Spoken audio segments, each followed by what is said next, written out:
Back. Now let's look at the airline business in Nigeria.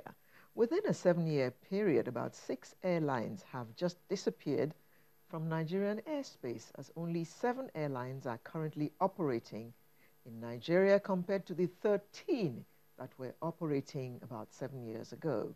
Also, there's a drop in the number of aircraft from about 92 to only 42. Ooh, ooh.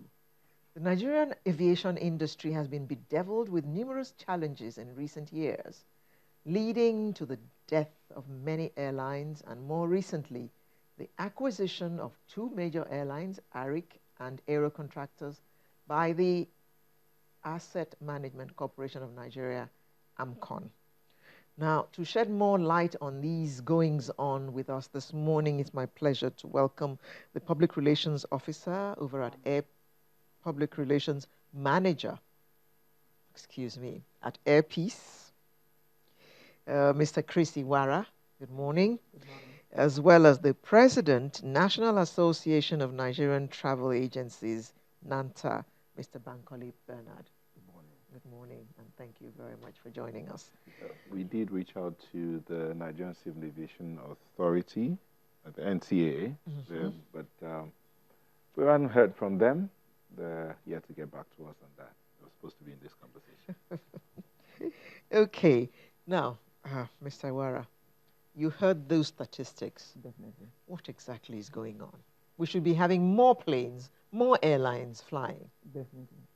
Globally, aviation is a very difficult area. It's a very challenging environment, not just in Nigeria.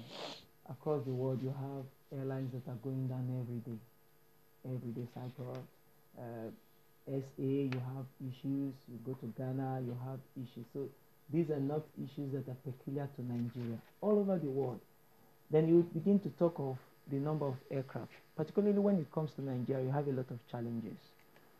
If you take a place like US and some other, I don't want to use the word developed nations, some of these nations that have been used to the aviation environment long before us, there are challenges there, but compared to what we have here, you would say it's just a child's play over there. When you come here, even if it's a pin, sometimes that can take an aircraft out of service because you have to depend on importation. You have to begin to think of, I want to import this to come in. So you are not close to a repair facility. Sometimes for little things you can easily fix, you have, I give you a good example. We launched our flight to Kano. When we launched that flight to Kano, the flight was also to Lagos, Kano. The flight was also to do Kano, Abuja, then return to Kano. I tell you, as we are taking off from Kano to Abuja, there was a bird strike. Now, it affected the blade, not even the blade. There's a sensor, what they call it. Now, that thing could be fixed, but this is a very regulated environment. We resorted to a sister airline for the engineer to fix that. It was even something the pilot could fix. But this is a very regulated environment. You have to ensure that whoever does any work on the aircraft is certified. Not just certified, you may be certified for ASMAN, for MEDView, but are you certified as it affects Air Peace? That was the question. They came, they offered their help, but NCA also insisted that they will not allow us fly until our own engineers come over. Then the challenge was, how do you get engineers from Lagos, looking at the number of airlines that operate from Lagos to Kano? It became a challenge. The next available airline would be operating to Kano at about 2-3.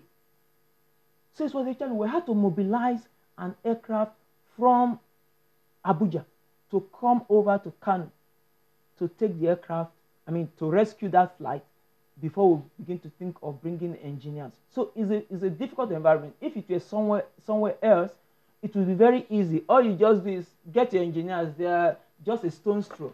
They come on board and these things are fixed. What you have just said is an eye-opener because we thought the certification was in respect of a particular kind of aircraft, Definitely, but not a particular airline. your own engineers have to take responsibility. So if NCA, for instance, will not begin to hold the engineer of Medview or Asma responsible for what the engineer has done in respect of Airpiece aircraft. Even if the engineer is certified for yes, that definitely, definitely, your own engineers must come. Is that a global best practice? Well, I would not say it's the same thing all over the world, but different countries have their own regulations. These regulations are good. They are pro-safety. Aviation is all about safety. So if they insist on that, I'm not sure it is bad. We're only saying these are the challenges we have. So people must understand these challenges, and whatever you do, life comes first. Bernard, he said he used the phrase, it's a difficult area of business. Difficult. The regulations, is it that the regulations are too much or too stringent? Now, I'll say this, too much or too stringent. They're two different things. So tell us your experience as regards the aviation sector. I mean, you are a travel agent. Yes. You have a group of people. Are you getting the same number of passengers or travelers as you used to get? Because right now, tickets are even... way over the top. Yeah. Thank you very much. Truth be told, aviation is a difficult industry. And as you have rightfully said,